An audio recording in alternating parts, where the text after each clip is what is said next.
7h54 sur Europe 1, l'opinion de Nicolas Bétou.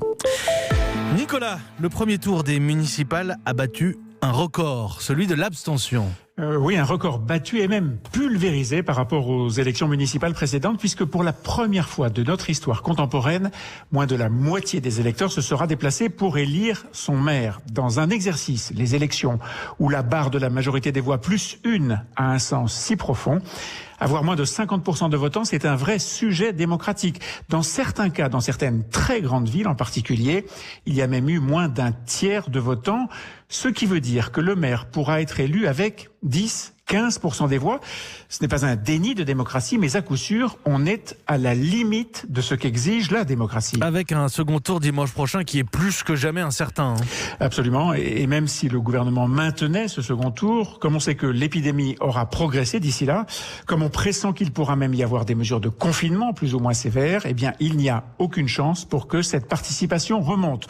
Voilà donc une élection qui est la base de la vie démocratique, l'élection de la vie quotidienne par excellence, qui va se trouver profondément viciée. Tout cela à cause de l'épidémie. Ben oui, du virus Covid-19 qui est en somme le vrai vainqueur de ce premier tour des municipales.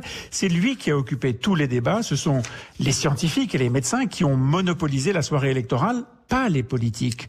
Bon, ce qui est sûr en tout cas, c'est que cette affaire n'a pas profité à l'actuelle majorité. Au contraire, à Lyon, la ville et la métropole sont en passe d'être perdues par le premier grognard macronien, Gérard Collomb. À Paris, ville phare du vote Macron aux élections présidentielles, législatives et européennes, Agnès Buzyn a échoué. Et Cédric Villani s'est effondré. Quant à Édouard Philippe au Havre, eh bien sa situation, si on vote dimanche prochain, elle est fragile. Et donc, en dehors du parti des abstentionnistes, le vainqueur c'est ?